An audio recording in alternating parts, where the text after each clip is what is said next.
Hi there, my name is Hannah Scholten. I am a physical therapist and the clinical supervisor up at our UFHealth rehab clinic at Wildlight. We've just opened this fall and are seeing both adult and pediatric rehab up here. I'm going to be talking to you today about physical therapy and rehab and its role in chronic pain management. So just a quick agenda of what I'll be going through real quickly. So my background, and then I'm going to talk to you about the prevalence of chronic pain in the U.S., the history of pain management and the opioid epidemic, current treatment principles, and then really get into the role of PT and rehab in chronic pain management and talk about some details there. And then just briefly touch at the end on other non-physical therapy resources for pain management. So to give you some background, I moved down here last year in the summer of 2019 from Chicago. So I'd spent about 7 or 8 years working up at the Rehab Institute of Chicago, which is now called the Shirley Ryan Ability Lab. And I was in their chronic pain management program. So this was an intensive outpatient program. It was full-time or part-time for both adult and pediatrics. It was a very immersive program. And I was one of a team, an interdisciplinary team of PT, OT, pain psychology, biofeedback therapy, vocational therapy, physiatry or physical medicine and rehab, nursing, administrative team. We were a big team and we all treated patients in a very integrative, kind of collaborative way up there. And so I started with UFHealth this last year, and I'm now up at, like I said, the Wildlight Clinic as a clinic supervisor at our new rehab clinic. So, prevalence of chronic pain, just to give you some statistics. So I'm sure you've heard of the opioid epidemic, or maybe you know somebody who's been impacted by chronic pain or an opioid addiction. I know right now it's hard to see past the pandemic that we're in the midst of, but chronic pain continues to impact millions of Americans every year and remains one of the leading costs of healthcare dollars in the range of hundreds of billions. I thought this was really a shocking statistic near the bottom here, that the yearly costs for chronic pain are more than cancer and diabetes combined. I don't think that's something we often think about, but those numbers are just astronomical. And the numbers really just refer to these direct costs, right? So doctor's appointments and copays, medical bills, therapy, diagnostic testing, prescriptions, surgery, or other interventions. But really, you have to also consider the indirect costs of chronic pain, right? So lost work days or lost productivity or even loss of employment. When you're living with chronic pain and it begins to impact all aspects of your life, there's truly a loss of self or a loss of identity when you're not able to participate in the roles that you had always had because of your pain. So looking back at the brief history of pain in the U.S., we've kind of been on this roller coaster dating back to the 1800s, where we've swung from one end of the pendulum and back again. So in the 1800s, pain was considered to be sort of part of our existence, right? So there was no regulation of the use of medications, which at that time included cocaine and opioids. There was a wide range of ailments that these medications were used for, including even minor things like a toothache or even diarrhea. By 1914, there had been a huge shift that was made, and a federal law began to strictly enforce avoidance of opioids by patients and doctors. So people in pain were considered to be delusional or abusers, and this era would be described as opioid phobia, or the fear of opioids. By the late 20th century, things really began to kind of shift back into the other direction. More evidence suggested that we were inadequately treating pain, both here in the US and in Europe. And in the 1990s, the American Pain Society and the VA healthcare system adapted what was called Pain as the Fifth Vital Sign Initiative. Soon the Joint Commission, so that's the overseeing body that regulates healthcare in the US, published standards of pain management that included mandating assessment of pain, and opioid prescriptions then began to rise in order to meet those standards. So basically, hospitals and physician practices had to prove to the Joint Commission that they were effectively treating pain to avoid the consequences, such as decreased federal funding. So they gave more patients pain meds to cover their own kind of reputation. So now by the early 2000s, we've created the opioid epidemic, right? Opioid consumption in America more than quadrupled in just over a century. And big pharma companies contributed to that via financial incentives for doctors. So really just not a good place to be in. So that overprescription of opioids leads to misuse and addiction, which subsequently leads to alternative forms of abuse, like of heroin or illegally manufactured fentanyl. Devastatingly, a staggering number of Americans have died from an overdose involving opioids, including both prescribed and illegally, obtained. So now we're in the midst of this fight against this epidemic.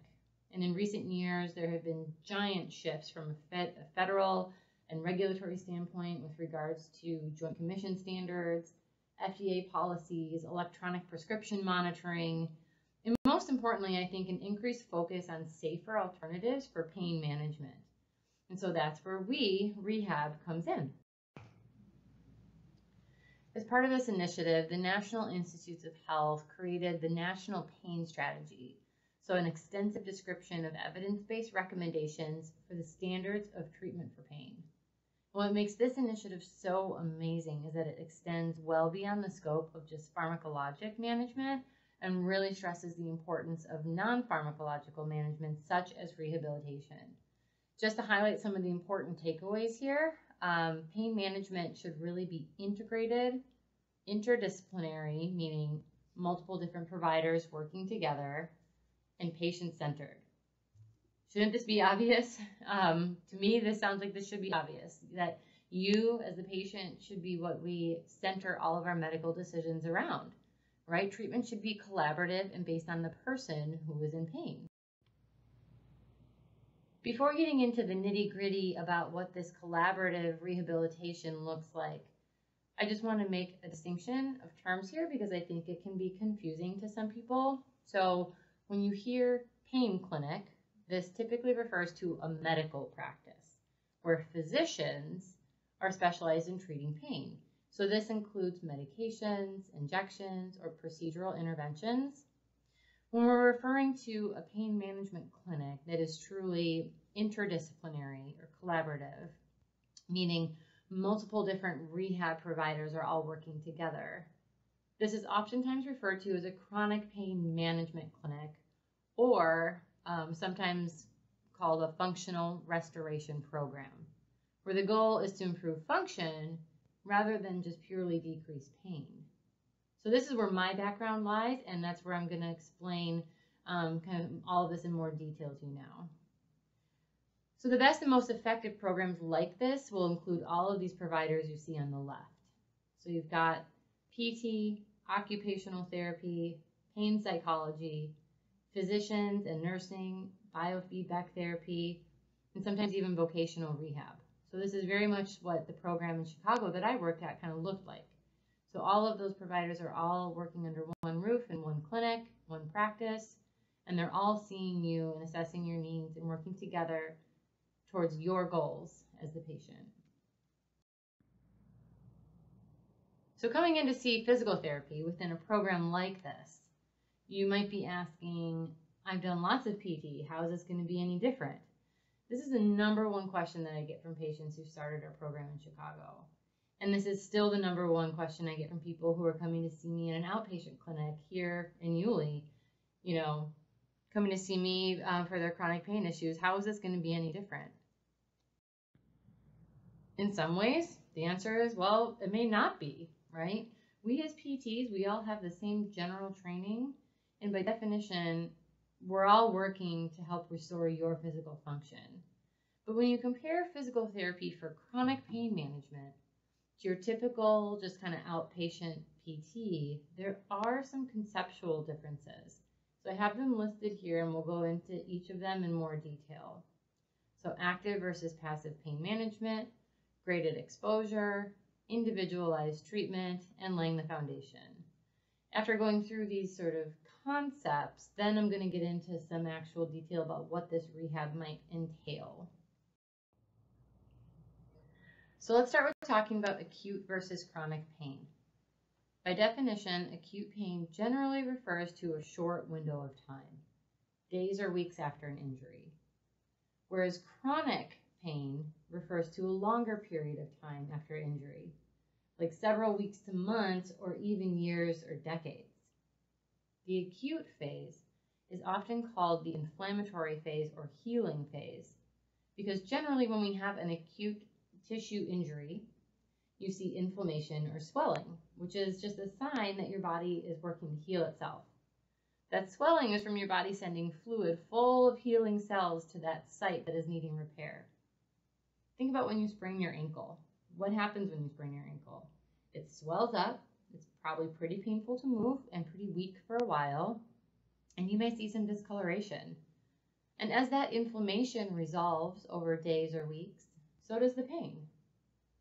What we absolutely know to be true is that regardless of how long you feel pain or not, and regardless of your medical history or background, our injured tissues tend to have fairly set healing times.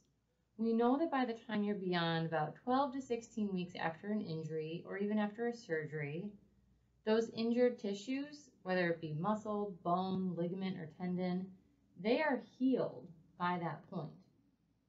Our healing time is under that 12 to 16 week mark. So most often this acute pain is resolved within that timeline as well. Chronic pain, by contrast, is pain that persists beyond the window of healing. So if the tissue is healed and there's no longer an injury, why do we sometimes continue to feel pain? Well, the answer is fairly complex because there are lots of reasons why we might continue to feel pain. And this can include things like our coping mechanisms, or lack thereof, our past experiences, our beliefs, the situational context we're in, the stress that we're feeling, the fear that we may have about pain, or even our cultural background. It's no longer just an issue in the tissues, is what we like to say. So, essentially what happens in the case of chronic pain is that that acute pain switch is left turned on. And as a result, it makes our nervous system remain on high alert, hypersensitive to any input. This is what's referred to as central sensitization. Your central nervous system is sensitized, it's on guard. So let's take a step back from acute versus chronic concepts now and switch gears back to the treatment of pain. So we can describe pain treatments as being in one of two categories: active or passive. So what are passive approaches to pain management? If this were a live course, I'd be quizzing all of you to tell me what you think, but I'll just have to tell you here. So think about it, but passive strategies would include things like massage, chiropractics, injections, medication, surgery, ice or heat, really anything that's hands-on. Basically, anything in which your role as the patient is passive, but rather something is being done to you or for you. And how do these things tend to make you feel? Think about it. You get a massage, you throw in some ice for a while, you get an injection. They tend to give you that immediate relief, right? But how long does that relief last? Typically not that long, because before you know it, you're needing or wanting that thing done to you again for relief. You're going back to that chiro, or back for another injection, or asking your therapist to do that thing that they did last time because it felt so good. You're relying repeatedly on someone or something else to temporarily fix you. But what good does that do over time? If you're dealing with chronic pain, the constant need for that temporary fix not only isn't helping in the long run, but it's actually taking away from your function now.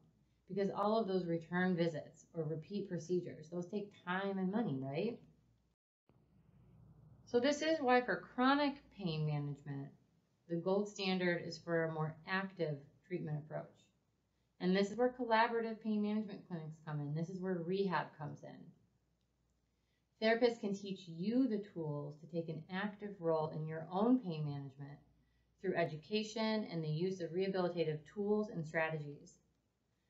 Now, I want to make a distinction. This is not to say that those passive strategies are always wrong. In fact, there are very appropriate times to use those passive pain management strategies, and that is for acute pain.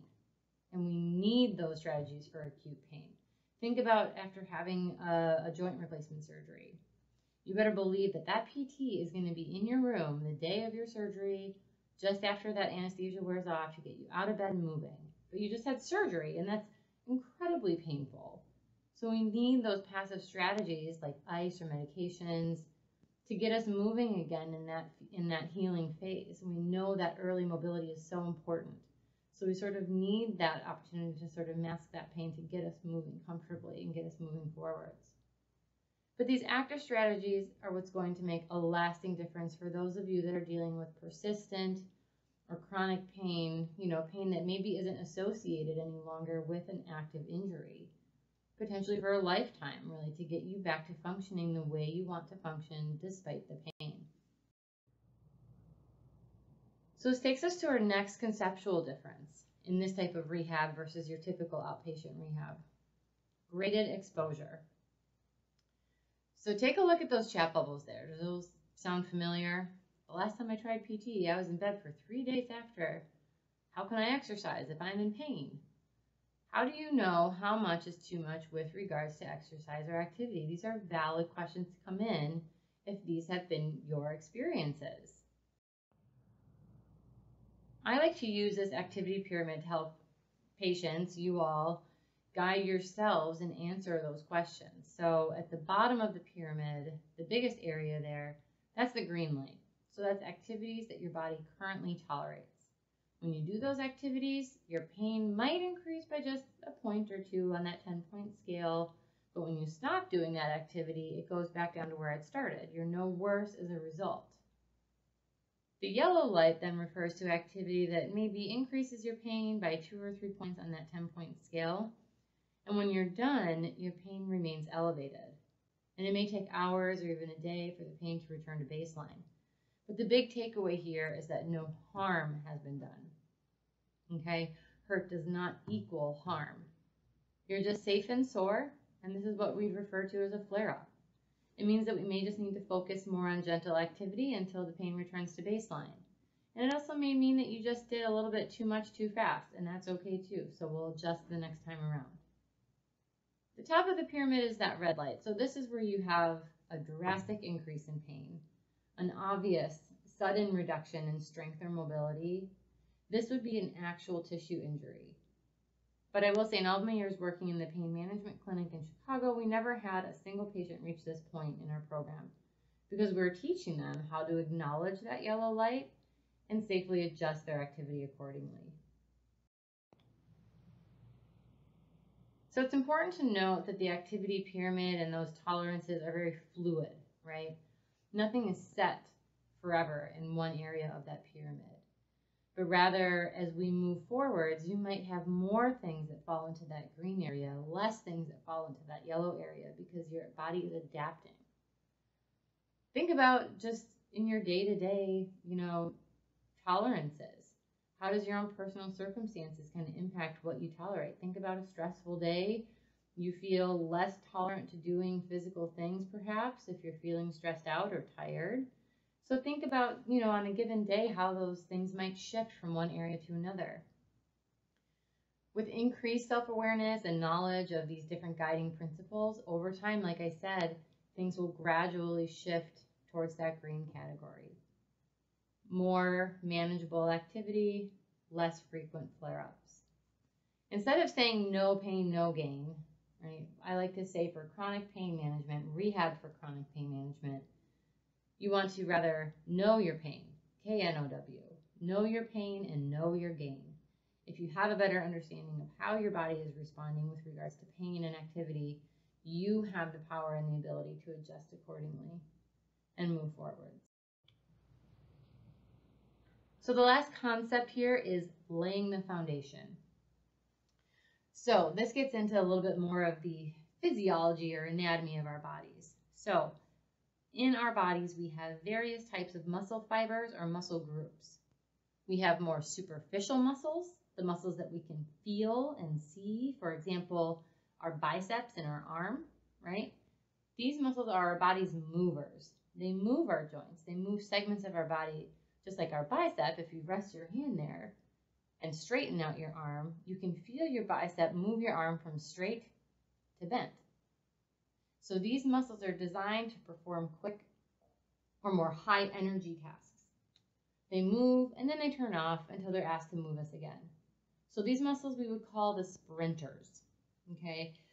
Then we have deeper muscles, the muscles that we can't always feel or see because they sit so close to our spine. These muscles are designed to support our bodies against gravity. Okay, so they get their energy differently. They're designed to be on kind of a low level all the time. Anytime we're upright and needing to hold our postures against gravity, they're holding us up. So these muscles can be described as marathoners. They run maybe a bit slower, but they can run much further.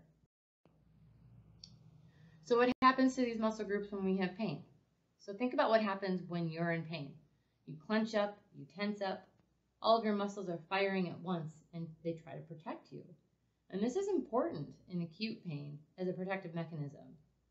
Think like when you step on a tack, your muscles all kick on in your leg really fast to pull your foot off that tack. That's really important, right? We need that response. But when that happens and all those tense muscles stay on for a long time, weeks or months or years, what happens to those deep muscles? If it's all of our big superficial sprinters that are holding our body up all the time because we're so tense, do those deep muscles have to do anything anymore? Probably not. So now they get to go on vacation, and they do in the setting of pain. So we have all of the superficial muscles doing all of the work, and they're not designed to support our skeletons like that. They're only designed to move quickly, sprint, and then relax. So if you're asking them to hold us up all the time, that can lead to further tension and pain and further weakness of those deeper muscles because they're not being used.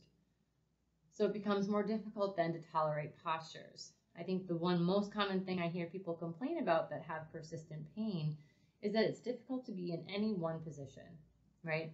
I have a hard time standing for too long, sitting for too long, walking for too long.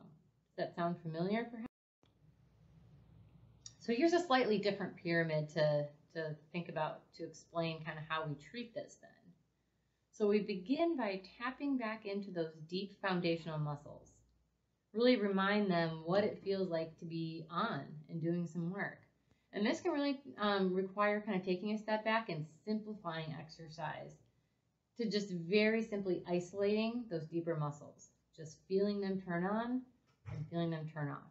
No movement even involved. Usually starting with lying on your back or in a comfortable position. So once you've got that down, then we can gradually build on that foundation that you've just laid.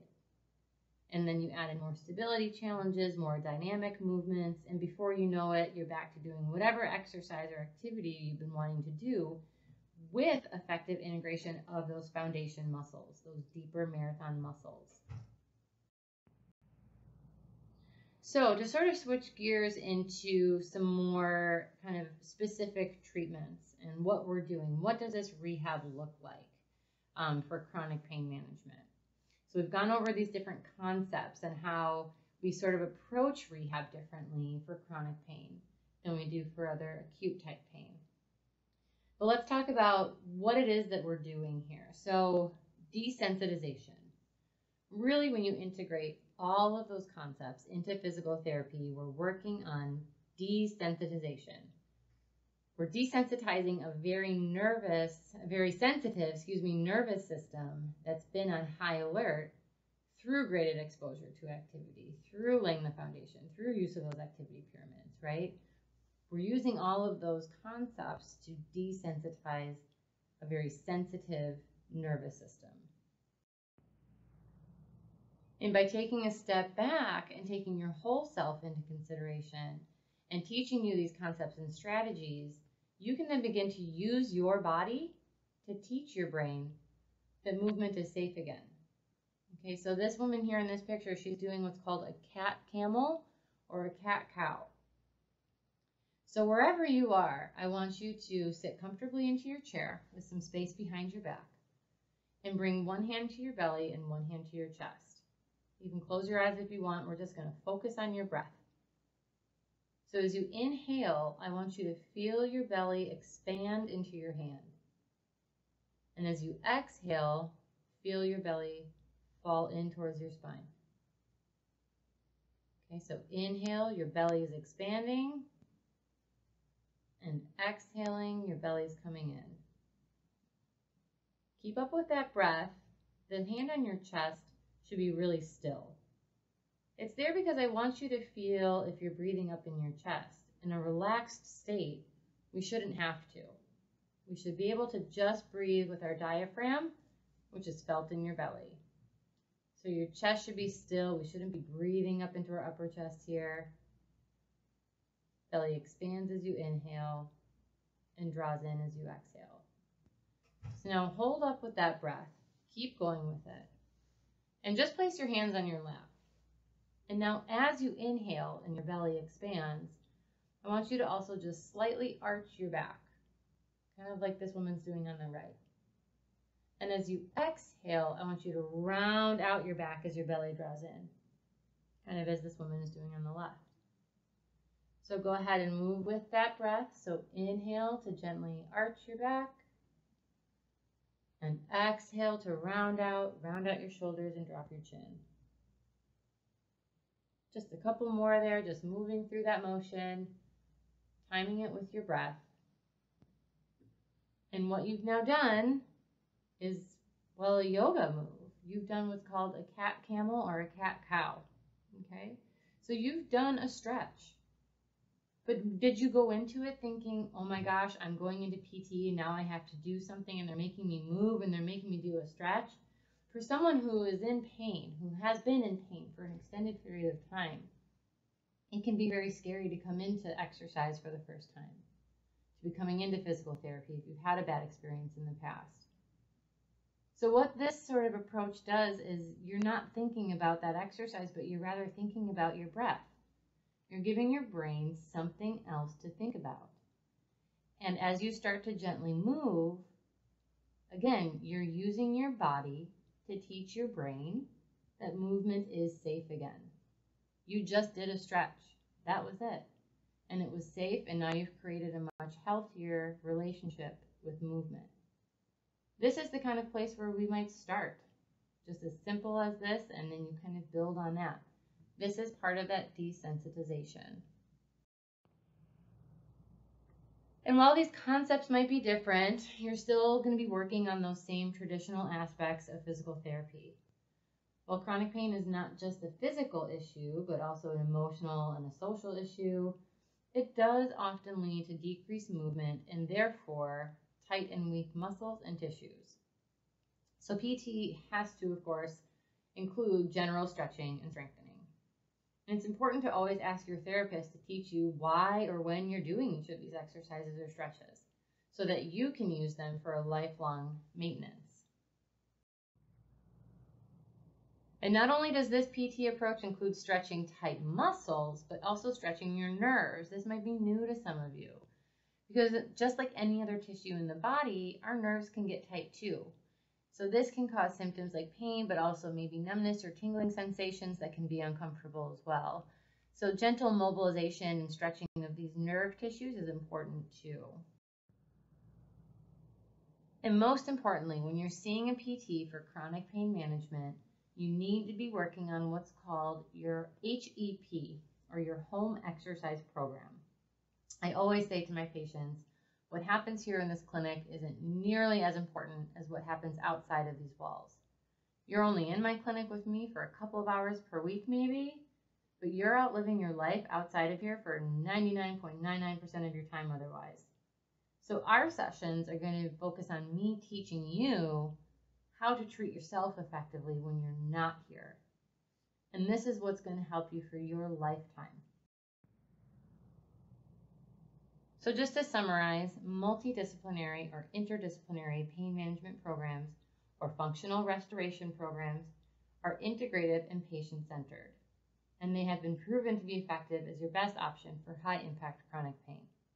If these sorts of programs aren't available, as you know, there are not many of them in the States or in this area, then really finding a physical therapist who has some knowledge or some understanding of chronic pain, I think is a really good idea. You are your own advocate here. So seek out the tools and the resources that you can use for active self-management for your lifetime. for restoring and maintaining function rather than those repeated quick fixes. Now that you have an understanding of what your rehab should look like, it should be fairly hands-off. It should be more of an active approach, right? You now have these concepts that you've been given here and these different approaches. Seek that out and really advocate for yourself. There are also support groups and online resources, such as this PAMI group through UF and Florida Blue. There's even apps for active pain management and support. So just take a look, see what's out there, see what works for you. Take these efforts, seek them out. Your health and your well-being are worth it. If there's ever any questions, again, I'm up at our Wildlight clinic here. Here's my information. Feel free to reach out. I'm happy to answer any questions. Thanks so much for your time and hope this is helpful.